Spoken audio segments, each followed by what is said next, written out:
I'm Mario Ritter with the VOA Special English Agriculture Report. Cacao, or cocoa trees, grow in hot, rainy areas of Africa, Asia, and Central and South America. Their beans are used to make cocoa powder, cocoa butter, and of course, chocolate. There are 5 to 6 million growers, maybe more. Many are poor family farmers with only a few hectares. West Africa produces more than half of all cocoa beans. Ivory Coast leads the world in production, followed by its neighbor Ghana. The trees are usually in their 5th year when they start to grow the pods that contain the beans. The trees produce the most pods when they are 10, but they are still productive long after that. Workers use large knives to cut the lower pods and long tools to remove pods from high on the trees. Later, they break open the pods to remove the beans. A half gram of chocolate requires about 400 beans. The World Cocoa Foundation says an average pod contains 20 to 50 beans. And experts say growers may lose perhaps 1/3 of their harvest to disease and insects.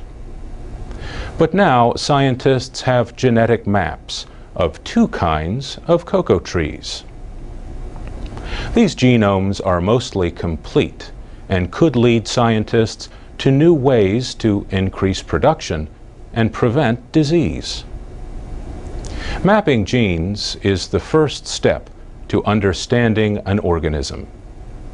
Next comes learning the job of each gene. The American food company Mars took the lead in paying for mapping the genes of the Forastero cocoa tree. The Forastero provides 80 to 90% of the world's cocoa beans.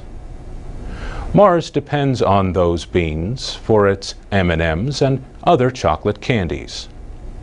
The company's research partners included several universities and the United States Department of Agriculture. The average West African cocoa farmer produces about 400 kilos of beans per hectare.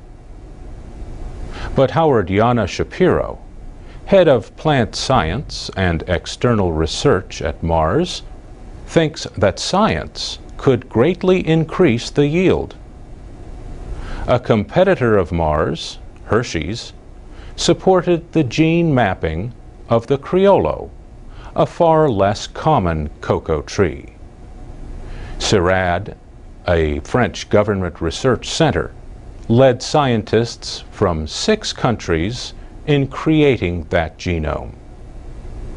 We'll talk more about the cocoa industry next week when we look at efforts to help child laborers in Ivory Coast and Ghana. For VOA Special English, I'm Mario Ritter. You can read and listen to our reports at voaspecialenglish.com.